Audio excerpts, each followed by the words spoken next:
I got married September 29th in 2000.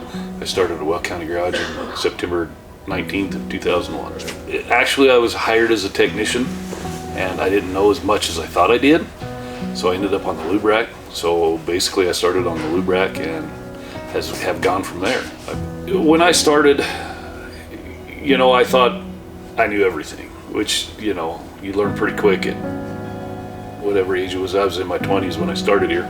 Whatever age it is, you start thinking you know everything and you can fix anything. Well, then you get a car and you go, oh crap, things have changed since carburetors and distributors, So you start doing that, and then you get thrown on the lube rack and you're like, oh man, I really am not that good. But you start applying yourself, you start learning, you start trying to do stuff, and then you start getting moved up and you're like, oh, this is cool, I can actually do this and move on and stuff like that. And then when I went into the warehouse, my Marine Corps training had kicked in. It was severely bad. I was in the Marine Corps, and what they do is they tear you down and turn you into what they want.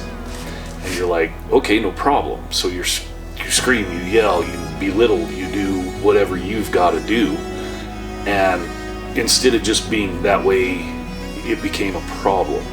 It was an anger issue. It was huge. My wife was scared of me. My wife tells me one day, I'm scared of you. I'm like, okay, that's not cool. I haven't done anything, but I'm being that angry at home now.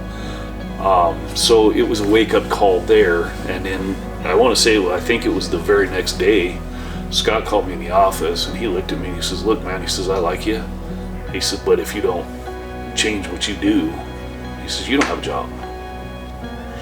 And that was the second wake-up call. You just finally have to step back and go, wow, I didn't realize I was that bad, So it's been a lot of work. I have a psychiatrist, a psychologist, a counselor. I see a counselor once a week. I talk to a psychologist once a month.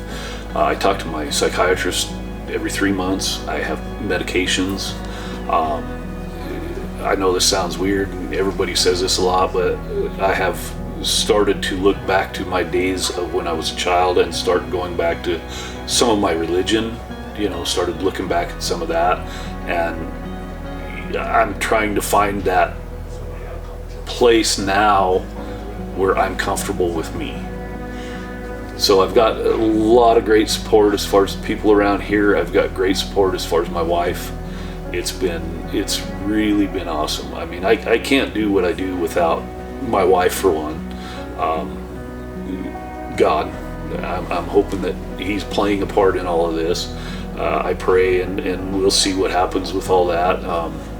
And the support of everybody around here, Warren and Roger and everybody. And people today, if you was to go and ask somebody, hey, who's LJ? Who's he? Because pretty much everybody's getting to know me as Gary, and that's a pretty good thing for me, because I actually get to use my name instead of my last name hyphenated, broke down. And it's really kind of nice because people don't know LJ, and that's a good thing for me, because he doesn't need to be around. He wasn't a very nice person. And look at me. I was on the verge of being fired 2 years ago. I was on the verge of being fired from my job to a parts manager. I haven't failed.